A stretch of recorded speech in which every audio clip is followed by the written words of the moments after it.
Hey y'all, it's Customized Key and I'm back with another video. Today's video we are talking about how I became independent. So for those of you who have filled out your FAFSA already, you are either considered a dependent or you are considered independent. That basically means one of a few things. It means that you are either a dependent, and that means that your loans for school will be in your parents' name. And that, your parents are also required to pay for your schooling and contribute a certain amount in addition to financial aid and things of that nature.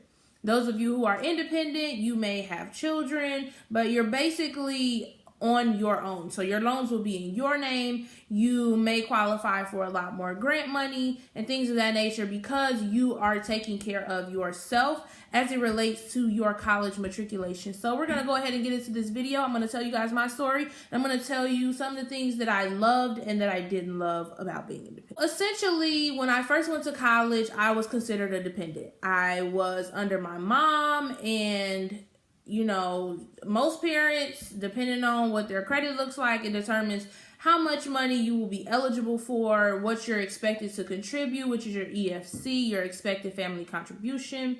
And for a lot of you, it may be zero. For some people, it may be low. For some people, it may be really high. But that is dependent on how much money your parents make at their job, at their profession, and whatever primary source of income that they. So I was considered a dependent my freshman year of college. And again, my freshman year is really like my first semester, which was the fall semester, because I took a year off to get in-state tuition. And I basically didn't really get that much financial aid. And through going to college, my relationship with my mom kind of was on the rocks. It was a lot that went on between the two of us while I was in college, and it did a lot of damage on our relationship. Initially, it bothered me. It bothered me a lot. But as I went away and I took my year off from school, in me trying to get back, I had to work to pay off my balance for me to get back into school at Michigan State. So my balance was like $3,600, and I was working at McDonald's. I'm not even gonna hold y'all up, but I was just so focused on getting back in school that I didn't really care. I worked overnights at McDonald's. I worked morning shifts. I did everything. Within 3 weeks of me being there, they had asked me to be a manager, and I was just like, wow, this is crazy. But I got people looking out for me. The man upstairs, he was like, I'm going to throw you this alley-oop. So I was like, all right, cool, I'm with it. So I worked at McDonald's, and it was just, it was not the worst experience of my life, but it was what it was. I paid off, in order for me to get back in school that following January for the spring semester, I had to pay off my $3,600 balance within 6 months so that I could pick up my classes in August and be registered for class in the spring.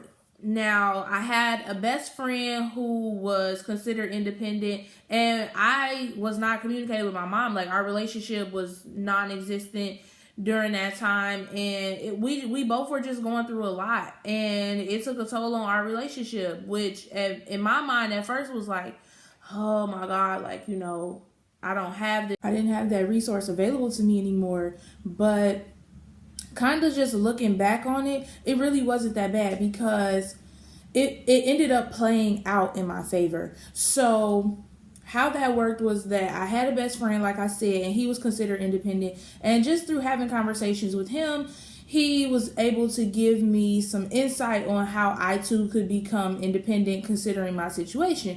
So as I mentioned before, my situation with my mom was like really on the rocks. We weren't communicating with each other. Our relationship was non-existent. And my dad took good as dead. So, I was able to use that to my advantage. Now, I went into the financial aid office, and, my best friend had told me some things, but I didn't really know if that would still be true for me. Fast forward. So I go to the financial aid office, and I ended up talking to someone about, how I could do, like, what were some other ways that I could get money for school, because I didn't have a relationship with my parents, and I wasn't making any type of real money to the point where I could support myself. So I was looking at alternative options, and they kept asking me like, okay, so what is your relationship with your mom? And I'm like, we don't have one. And they're like, okay, and what about your dad? I'm like, what about him? Like, your guess is about as good as mine. And through that, I was put through a process called an Independency appeal process. So basically what that says is that, hey, this person has a special circumstance and they need a resource. Now, not knowing what the benefits were of that, I'm like, I don't have no other option. And, they asked me like, well, what about other family members? I'm like, look, ain't nobody else gonna sign for no loan for me for 4 years. That's just not happening, because essentially when I went back to school in the spring, I ended up having to pretty much start over, because my freshman year, all them classes that I took, I shouldn't have been in any of those classes anyway, and I didn't do well in them. I didn't do well enough in them for them to count towards graduation at all. So there's that. Now, looking back, this process, this is what I went through. They asked me a series of questions, basically to see if I had any type of resources that were available to me, and if I would be able to have anybody else that would be able to do stuff for me. And with the answer being no, then they basically were like, okay, well, we need you to write us a letter telling us about the breakdown in the relationship between you and your parents. And with that, we also need you to have other people who can write letters and tell us about what they've observed, what they've witnessed, and really just speak to your situation in a way that would let us know that, some of the things that you're saying, they are true, and to also give us a little bit of insight from someone else's perspective. So in doing that, I had a friend write a letter. I had like 2 close family members write a letter, and they also had to get these letters notarized. And basically what that is you take it to like a bank or like a notary or something, and you pull out your ID, and they basically go through and say like, the person who wrote this is actually them. So a notary is just like an officializer, if that makes sense. I don't really know how else to describe a notary or a person who notarizes things, but they basically just say like, I agree that the person whose name is on this, they are the person that's presenting this paperwork, yada, whatever. So I went through an Independency appeal process. Once I had all of that paperwork, the letters from other people were faxed in and they were put into my file. And then from all of the paperwork that I submitted, that was put before a board, and I had to basically wait for them to get back to me. Now, the time frame that it took for them to get back to me, I have no idea. I really can't remember. But I ended up getting a call back from the person that I had initially spoke with in financial aid, and they just left me a voicemail because I was at work, obviously. But they left me a voicemail, basically was like, hey, this is, so-and-so from Michigan State. Just want to let you know that your Independency appeal has been approved. Congratulations. We look forward to seeing you in the spring. When you get some time, please just come through and stop by the financial aid office so that we can officialize some paperwork and we can get you going from there. Now, I was excited. I didn't know what to expect. My best friend had told me quite a few things, but I didn't really know how much of that was going to be valid for me.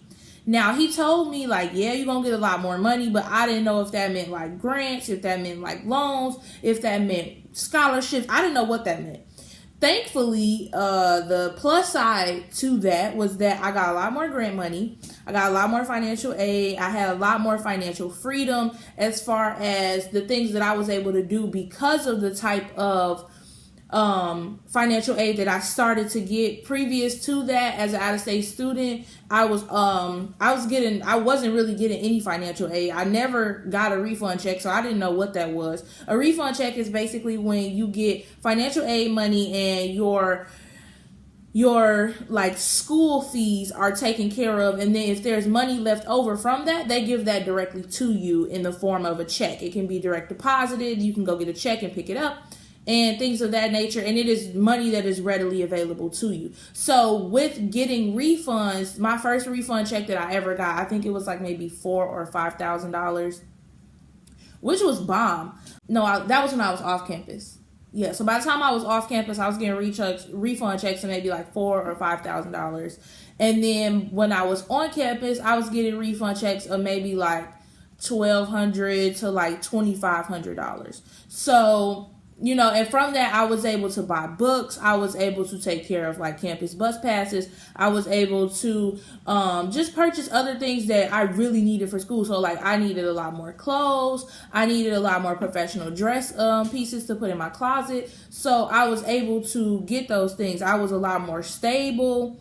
And then also as a result of going through this independency appeal process, when I filled out my FAFSA in the coming years, I no longer filled out an online FAFSA. I would fill out everything on paper, and then I would have to take that to the financial aid office. I would have to rewrite a statement just to basically say my circumstances have not changed. My circumstances have remained the same.